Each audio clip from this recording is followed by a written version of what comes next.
Accessing peace. Existing without violence, with the ability to calmly resolve conflict. Downloading love. An overwhelming, deep, positive affection towards others. Activating liberty. Living your life as you see fit without infringing on the lives of others. Welcome to Peace, Love, Liberty Radio. Online at FTPRadio.com. I am your host, Darryl W. Harry, the Liberty Penguin, the Wombat, the uncut cocaine of libertarianism. And you know what day it is. Yeah, that's right. It's Friday the 13th. Yeah, see, you thought I was going to do the Rebecca Black thing because I've done that so often, but no. No, today it's the Jason thing. Friday the 13th, which also means that it's the day that I answer your questions. And, you know, if you missed the last show, and I realize you may have thought you missed the last show because it's been a while, and no, I'm not going to start singing that song because I don't remember any of the other words other than, it's been a while. That's it. That's the only part of the song that I remember. But yeah, it has been a while, and part of that is my fault. Part of that is circumstance and life, etc. So, the show that should have happened 2 weeks ago, the reason it did not is, well, I had some issues, and I will answer. I'll get into answering the questions here momentarily. Actually, there's only one question that I'll get into answering momentarily, but you know, I want to give some updates about life, the universe, and everything. Kind of. So 2 weeks ago, when I got to New Orleans, prior to getting to New Orleans, right after I went through airport security at about 4:30 in the morning. To catch a flight that I thought was leaving at about 5:30, I wound up getting, well, no, I didn't get a text. That's one of the few times that I did not get a text from the airline saying, your flight has been changed. I went and looked at the screen to verify the gate, and I saw on the screen, flight canceled. Yeah, right after I checked my bag. Wasn't canceled when I checked my bag, but apparently between checking the bag and getting through TSA, the flight wound up being canceled. So I went and asked the help desk, how am I getting to New Orleans now? And they said, oh, we now have you on a direct flight to New Orleans that leaves in 5 hours. Enjoy Boston Airport. And so I wound up having to spend the next 5 hours in Boston Airport, tried to get a little bit of a nap, unsuccessfully, by the way, because, well, I was napping in one of the gate areas where other flights were boarding, and people kept waking me up to make sure that I wasn't missing the final boarding call for a flight that I wasn't on, which I thank them, because if I was on that flight, then I would have wanted to make sure that I got on that flight, but I was not. So I wound up getting into New Orleans about 3 hours after I thought I was, which then just totally threw everything off for the day. And it was actually about 8 o'clock at night before I realized, oh, wait, I didn't do a podcast today. And then by that time, it was too late to do one because I had to go to bed early because I was running a race the next morning in Bay St. Louis, which was about an hour away from New Orleans. Wound up having to borrow somebody's car, which I knew beforehand I was going to be able to borrow their car. But then there was a very interesting story that, yeah, if I would have not known everything that was going on, I probably would have thought that I was stealing a car.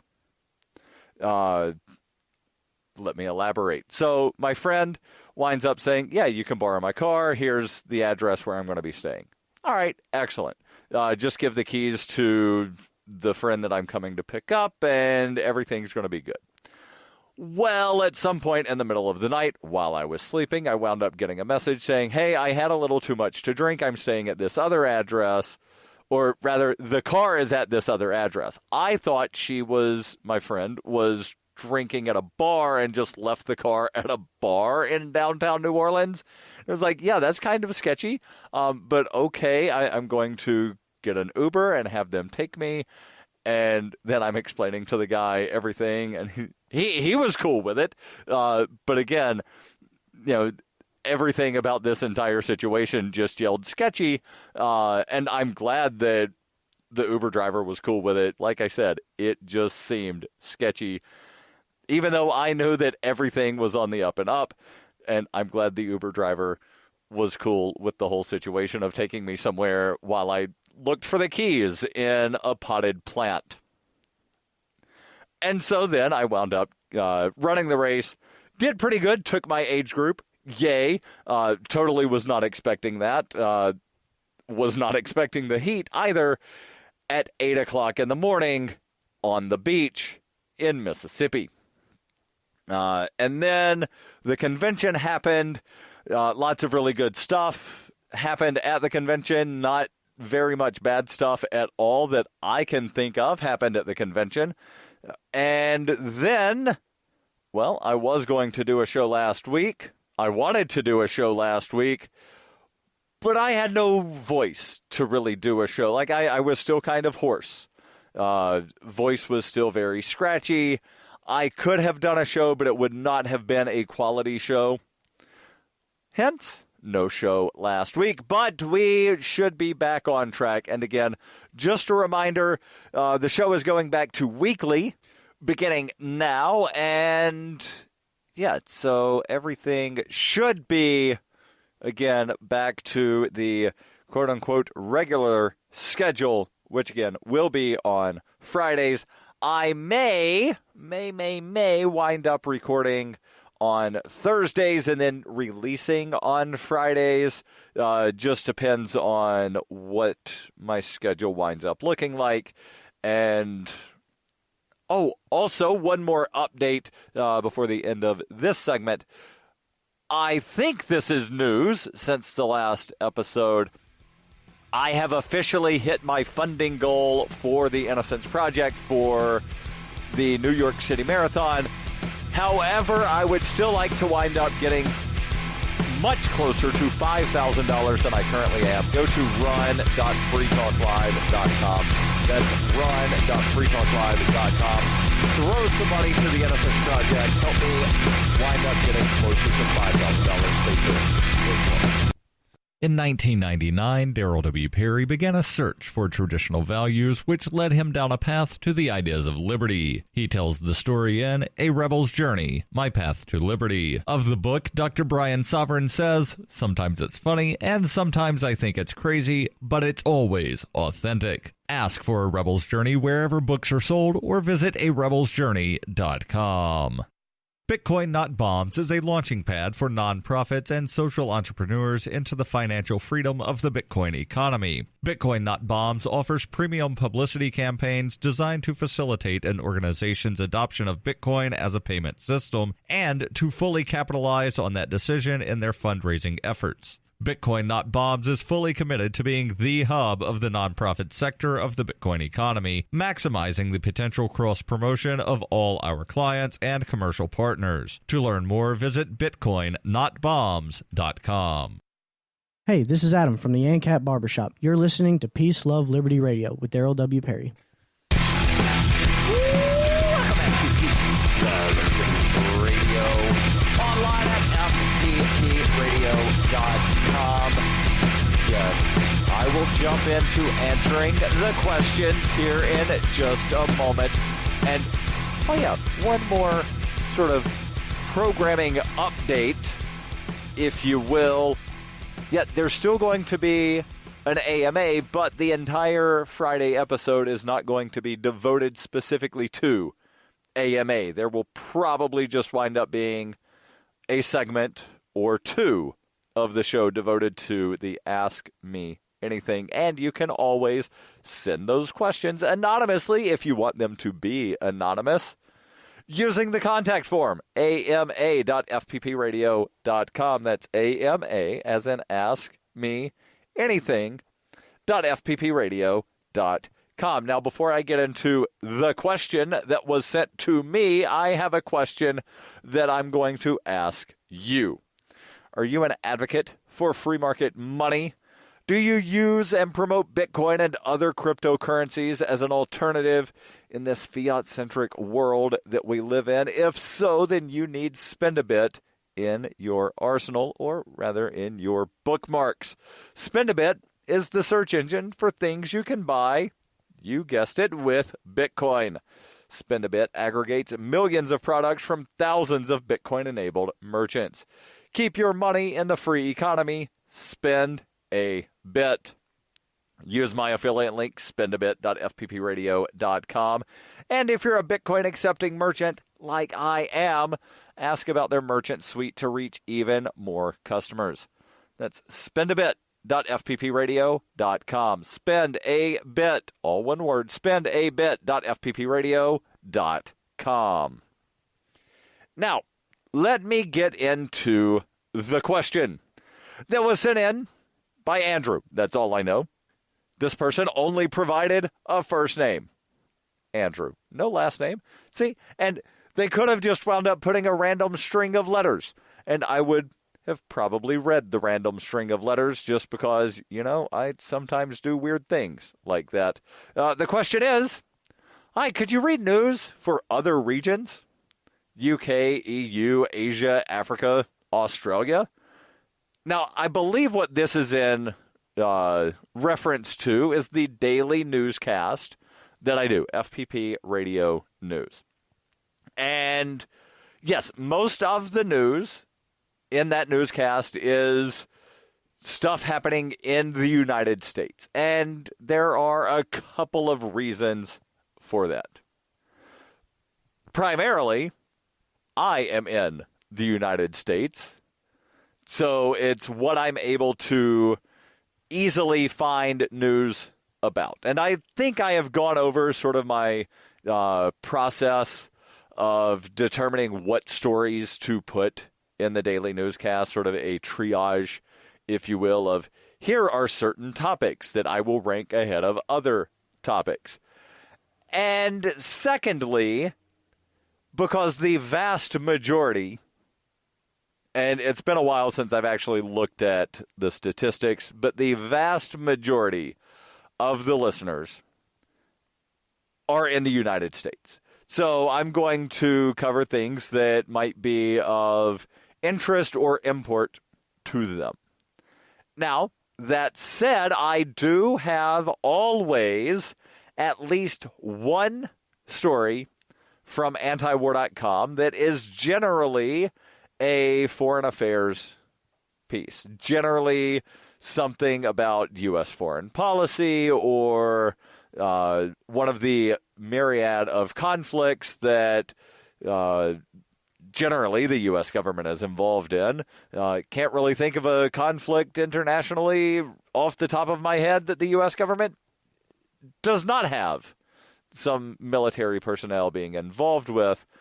There probably is one, but again, I can't think of it off the top of my head. So those are sort of, the things that I cover. I would love to have the time to put out a world news edition of here are the major stories happening overseas.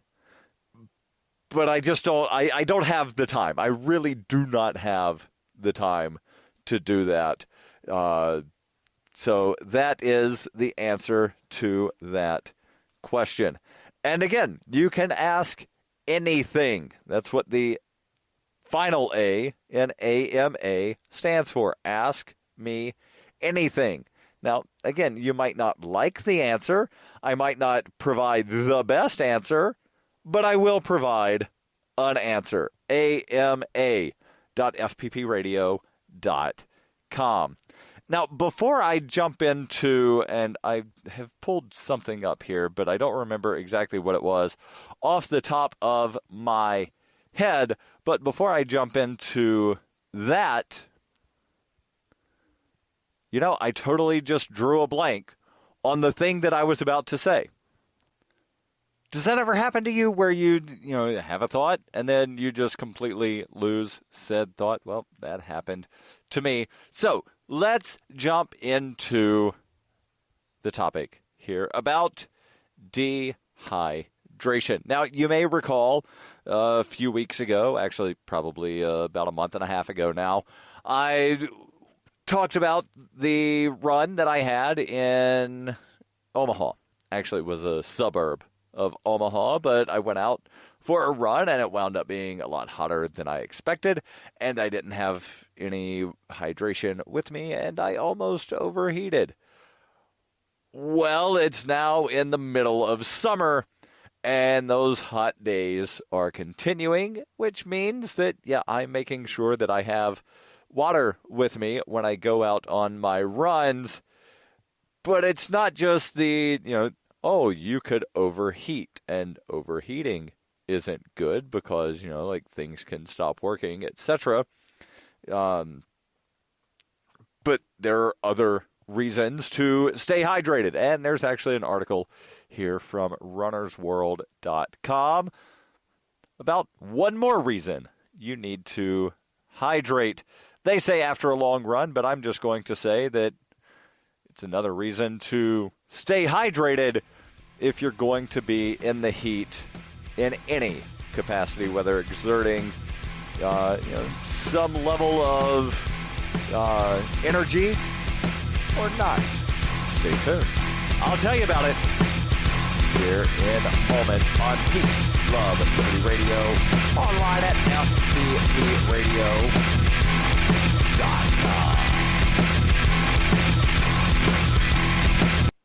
This November, I'll be running the world's biggest and most popular marathon, the New York City Marathon, as a member of Team Innocence Project. The Innocence Project was the first legal organization to systematically apply DNA testing to cases of wrongful convictions as a powerful tool to reveal innocence. It's already been an extraordinary year for the Innocence Project and their clients. They've already freed more innocent people in the past 12 months than in any year in the history of the Innocence Project, and they're gearing up to do even more. The attorneys and paralegals for the Innocence Project are dedicated to doing whatever it takes to set an innocent person free. To support them, a new cohort of law students have recently joined and are excited to help with more than 200 cases of clients seeking to prove their innocence. 9 clients have been exonerated and reunited with their families in 2018 already, and your support now will help build on the incredible momentum of exonerations. You can support the Innocence Project by going to run.freetalklive.com. That's run.freetalklive.com. You're listening to Peace, Love, Liberty Radio, online at fppradio.com.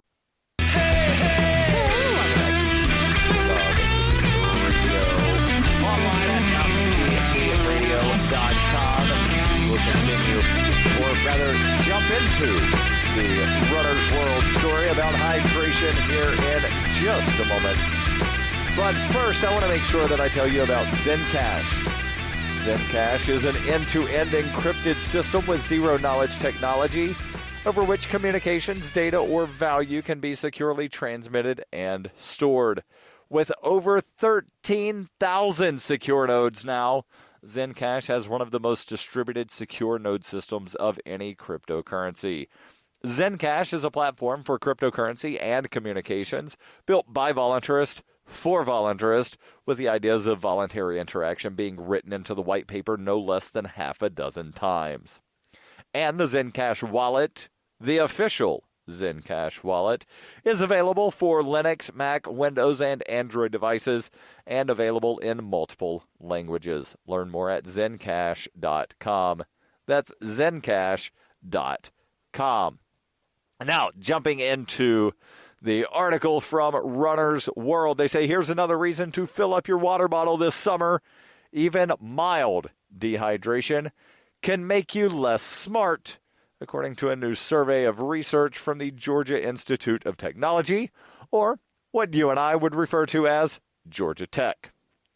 For his doctoral dissertation, Matthew Whitbrod, now of Emory University, reviewed 33 studies of dehydration and cognitive performance. His key findings: some mental tasks are significantly impaired when dehydration levels reach 2%. And it's pretty easy to reach 2%. If you weigh just 150 pounds, for instance, a 2% loss of body mass due to dehydration equals 3 pounds, an amount that you can easily lose during a hot, humid run. Not all aspects of cognitive performance decline due to this mild amount of dehydration, though. The ones that are most affected are more complex. Motor skills like hand-eye coordination, attention, accuracy, and executive function, which you use to keep several projects with varying deadlines moving forward simultaneously. Executive function is what you use to prepare Thanksgiving dinner so that all of your dishes are ready to go at the same time. Simpler mental tasks, like information processing, such as handling overdue invoices and reaction time, are not impaired. Mild dehydration, and again, this is mild dehydration, not like severe dehydration. The reaction time would not be affected with mild dehydration, but probably with the major dehydration. Continuing on, mild dehydration can easily pose a problem during the workday because many office jobs require the exact functions most harmed by inadequate hydration. Melinda Millard Stafford, Ph.D. of Georgia Tech, who is a professor who supervised the research review, says office tasks requiring planning, arithmetic, logic, and or other critical thinking are likely utilizing the executive functions. A workplace example of the type of attention that can be impaired by dehydration is being able to sit in a long afternoon meeting and maintain focus without being distracted. Driving and operating machinery are examples of manual labor that could be affected by dehydration, harming motor skills. And again, it's not just people that are out running long distances that need to worry about dehydration because, let's face it, most people aren't drinking an adequate amount of water during the day. They're just not. I say this with the beverage sitting in front of me being a Gatorade. Yeah, sure, it has electrolytes. That's what plants crave. And you need electrolytes, you do, but it's not water. Sure, there's, water somewhere in here amongst the various ingredients after, actually, water is the first ingredient, but then there's a bunch of other stuff in here as well. But again, it's not just water. And when you start getting all of those other things, then depending on what those other things are, they could wind up dehydrating you more than whatever amount of hydration you think you're getting from it. Jumping back into the article, if the 2% dehydration threshold sounds familiar, that's probably because conventional wisdom used to hold that running performance starts to suffer once you're dehydrated to that level. In the past few years, the more nuanced understanding of on-the-run dehydration has developed. It's now believed that most runners can maintain performance even if their dehydration is a little greater than that 2% dehydration level, as long as they drink when they're thirsty rather than drinking to immediately replace every ounce sweated out. Now, pausing here to say that there are some people that say that if you're thirsty, it's already too late. Meaning that you should be consuming water whether you think you're thirsty or not. And I generally have sort of a plan for when I go out on runs. I will have kind of a plan of when I'm going to consume water and when I'm not going to consume water. But lately, it's been a little warmer up here in New England than I've been used to. So I've had to consume a little bit more water. I actually, on my long run earlier this week, had to stop twice to fill up my water bottles. Luckily, there were places along the route that I could do that. There's just a little bit more on this article that we'll touch on in the closing moments here on Peace Love Liberty Radio, online at fppradio.com. Why do they hate us? Is libertarianism compatible with Islam? Davi Barker answers these questions and more in Voluntary Islam and Other Essays. He advances the voluntarist cause with analysis of the confluence of values between Islam and libertarianism, as well as contemporary movements from the Tea Party to the Arab Spring. Voluntary Islam by Davi Barker is available from Amazon.com and all major bookstores. You can support FPP Radio by shopping online. Whether you're looking for precious metals, bitcoins, or books, you'll find that and more at shop.fppradio.com. Every purchase you make from one of my affiliates, like Namecheap, Spendabit, and Amazon at shop.fppradio.com helps fund FPP Radio. Or you can shop directly from FPP with Bitcoin in the Bitcoin store. That's shop.fppradio.com. You're listening to Peace, Love, Liberty Radio with Darryl W. Perry. Online at fppradio.com.